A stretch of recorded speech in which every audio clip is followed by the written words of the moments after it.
Cordial saludo, nosotros somos Miguel Fernando Pimiento, Santiago Andrés Delgado, Juan Diego Roa Porras y Andrés Felipe Aguilar, y este es nuestro taller sobre patrones de diseño. Este es el patrón Factory.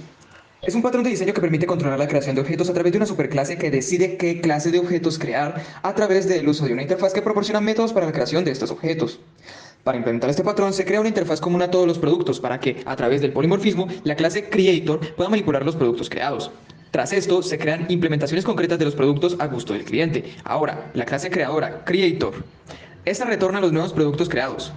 Dentro de esta, generalmente se usa una estructura de control para alternar o hacer switch entre los distintos casos que crean distintos tipos de productos. Como alternativa, se puede declarar el método de creación de productos como abstracto, de tal forma que las clases hijas sobrescriban diferentes implementaciones del método crear producto y así se llamen a distintas clases para crear distintos productos. Como ejemplo, se implementará una pequeña aplicación por CLI en donde un usuario pueda crear distintas herramientas como picos, hachas, palas y espadas y guardarlas en su inventario. La clase main de este programa se encarga del bucle de juego. Toma el input del usuario y lo pasa a un objeto creador de herramientas Tools Creator, el cual decide qué clase de herramienta crear. Este crea un objeto de tipo tool. La clase tool es una clase abstracta que tiene métodos para crear herramientas y obtener sus propiedades. Tras decidir qué objeto crear, la clase Tools Creator devuelve una herramienta a la clase main. Esta guarda esa herramienta tool en una lista de objetos tipo tool, el inventario del jugador, y la muestra por consola. Finalmente, el usuario puede crear herramientas indefinidamente hasta que les sea conveniente. En el diagrama de casos de uso vemos cómo el usuario decide si crear o no una nueva herramienta, decide qué clase de herramienta quiere crear y el sistema crea su herramienta, la añade al inventario para posteriormente mostrarlo por consola. Ahora hablemos del diagrama de actividades. En primer lugar, el usuario ejecuta el software, lo que genera un mensaje de bienvenida en el que el usuario decide si quiere añadir un producto al inventario. En caso de que la respuesta sea negativa, el programa finaliza su ejecución. De lo contrario, procede a preguntarle el tipo de herramienta que desea agregar. Si se ingresa una herramienta inválida, le muestra un error y de manera iterativa vuelve al mensaje inicial. Si la herramienta es válida, el sistema la creará, mostrará su información individual, actualizará el inventario y lo imprimirá, volviendo iterativamente al mensaje de inicio, hasta que el usuario desee detener la ejecución del programa. Ahora se mostrará la ejecución del código. Primero, el programa pregunta si se quisiera agregar una herramienta al inventario.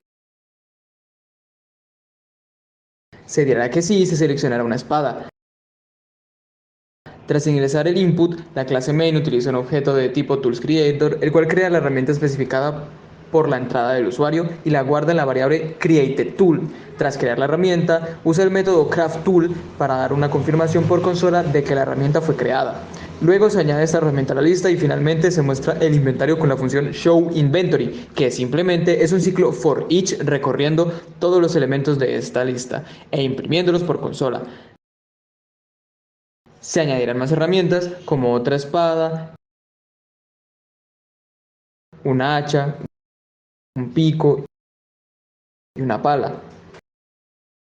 Como se puede apreciar, se confirma que la herramienta fue creada y posteriormente se muestra el inventario con la primera espada con estadísticas distintas a la segunda espada, que es distinta al hacha, distinta al pico y distinta a la pala. Ahora bien, el patrón fábrica normalmente se utiliza cuando se presentan algunas de estas tres situaciones. La primera, cuando no tenemos toda la información de los objetos con los que vamos a trabajar. Esto puede suceder por múltiples razones, normalmente el crecimiento del software. En refactoring.guru plantearon el ejemplo de un sistema de logística que funcionaba perfectamente a nivel terrestre, pero que con el tiempo empezó a recibir solicitudes marítimas también. Esto nos lleva al segundo punto, generar unos cimientos que permitan que el software crezca de manera sencilla. Y finalmente, este patrón se usa para ahorrar recursos reutilizando objetos. Ahora, sabiendo cuándo se utiliza, hablemos de sus pros y contras. Primero, lo positivo. Este patrón centraliza la lógica de la creación de los productos en un solo lugar, lo que permite que sin cambiar el código existente se agreguen nuevos tipos de productos, lo que se traduce en una mayor facilidad tanto para el mantenimiento como para el crecimiento del software. Lastimosamente, el código puede complicarse de más, dado que se necesitan múltiples subclases para implementar el patrón. Junto a mi compañero Santiago Delgado y mi persona Miguel Pimiento, vamos a presentar el patrón Memento. Primero que todo, vamos a hablar de qué es el patrón. Este patrón tiene un comportamiento el cual nos permite capturar y restaurar estados anteriores de un objeto sin violar lo que viene siendo el encapsulamiento. Este patrón es especialmente útil cuando se necesita poder deshacer o revertir estados de un objeto a un punto anterior.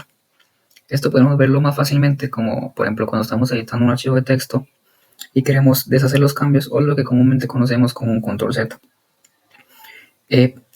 Vamos a ver muy rápidamente el diagrama de clase de este patrón. Primero tenemos el originador, que es el objeto al cual queremos guardar. El memento, ahí estamos almacenando los estados del objeto.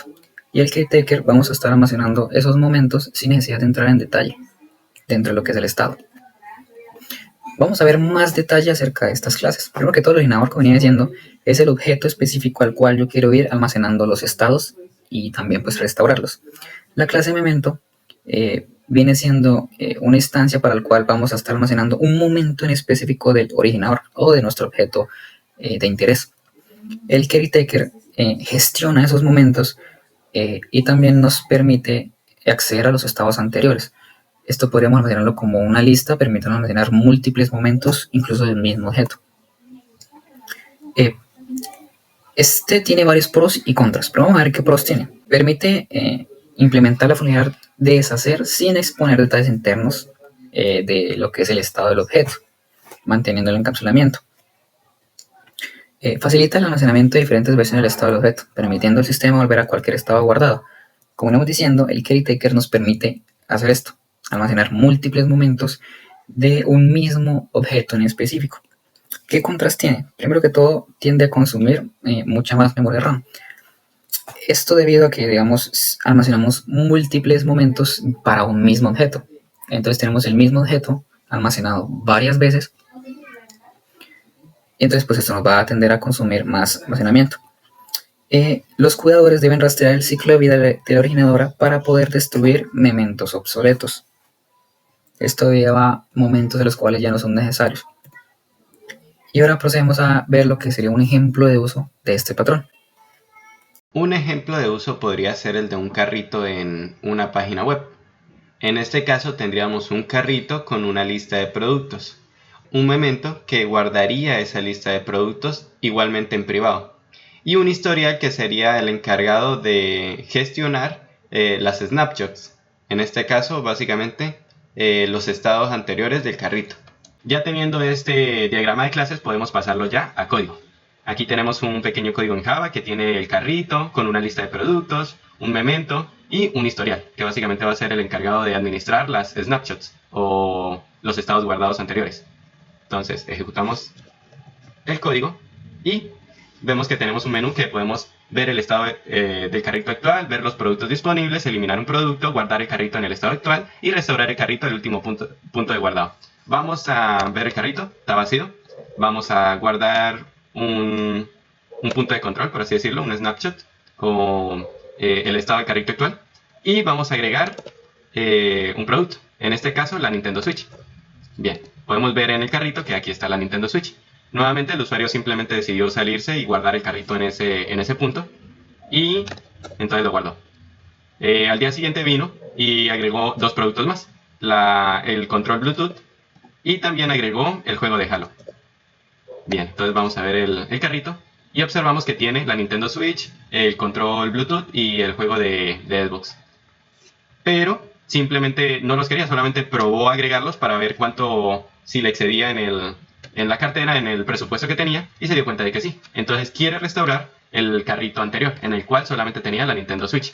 Entonces volvemos al último punto de guardado y observamos que solamente tiene la Nintendo Switch.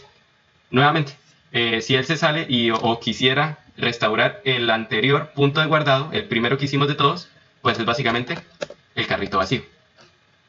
Esto sirve básicamente para que el usuario pueda probar y no perder tanto tiempo volviendo a versiones anteriores del carrito, sino que a lo mejor estaba haciendo pruebas de presupuesto, a lo mejor viendo diferentes productos, pero al final decidió irse solo con el primer producto que había agregado. En ese caso, restaura el último estado del carrito y no tendrá que hacer todo eso a mano, volver a gestionar todo el carrito que tenía antes.